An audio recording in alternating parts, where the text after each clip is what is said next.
On Tuesday, 3 Oklahoma police officers were awarded the Oklahoma Purple Heart, one of them posthumously.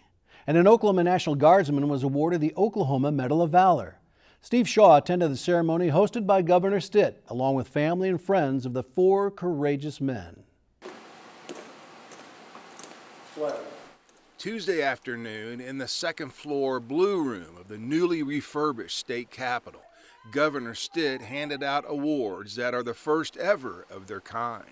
We all sleep under a blanket of freedom, courtesy of the 1% of this country that suits up every single day, willing to defend and pay the ultimate sacrifice for the other 99%.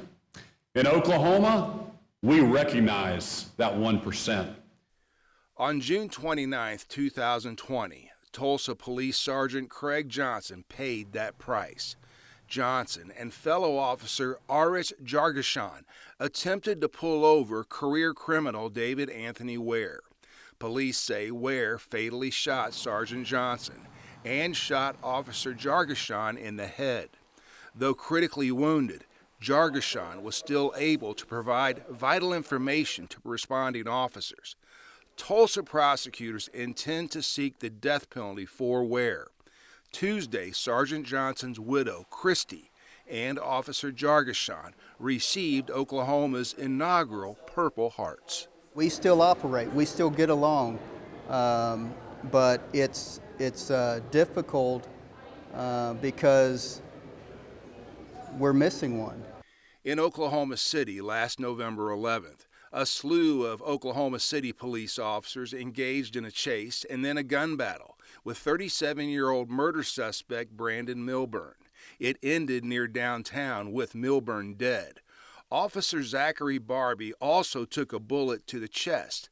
The chest protection he was wearing is a big reason he's still walking around today. Great reminder of why you need a police department. I mean, this was a suspect who had killed 2 people in the previous 24 hours and seemed hell-bent on adding to that number. Then there was Navy and Army National Guard veteran and licensed combat medic Pedro Gonzales III. It's kind of a long story, but it happened very quickly.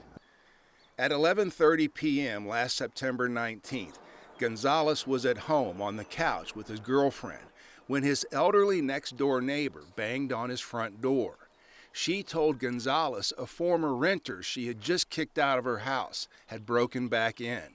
Minutes later, that man Oklahoma City police identified as 43-year-old Austin Williams came strolling back through the woman's front door. Williams had grabbed a knife. He was behind her, one hand on one side of the neck and the other one just carving away at her throat. And immediately I yelled very, very, very loudly, "Hey!" and ran over there to push him off of her. Yes, he did slit it. See that scar? You see it? He cut it from one end to the other. He was gonna kill me if it hadn't been for Pete. And I'm just so thankful to be alive. The assault victim would rather not be identified. She calls Pedro Pete. Punches were thrown. Of course, my hand got cut, my arms got cut, my face got cut. And then once this stab wound happened on my neck, something inside of me just said, "Oh, hell no." And with all my strength, I shoved him back off of me. The only tool Pedro Gonzales had to fight off that attacker was this flip-flop he pulled off of his left foot. This one still has a spot of blood on it. Yeah, a flip-flop. That took some courage. He was going for your eye, and he was going for your neck. Yeah. He was trying to kill you. Yeah. Yeah, at that point it was straight combat. I mean, you're fighting for your life. Austin Williams remains in the Oklahoma County Jail.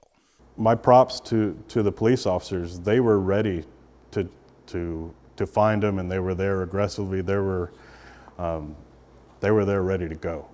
The woman Pedro saved and his family members who came from Arizona, Florida, and Texas to watch him receive Oklahoma's inaugural Medal of Valor award were at Tuesday's ceremony.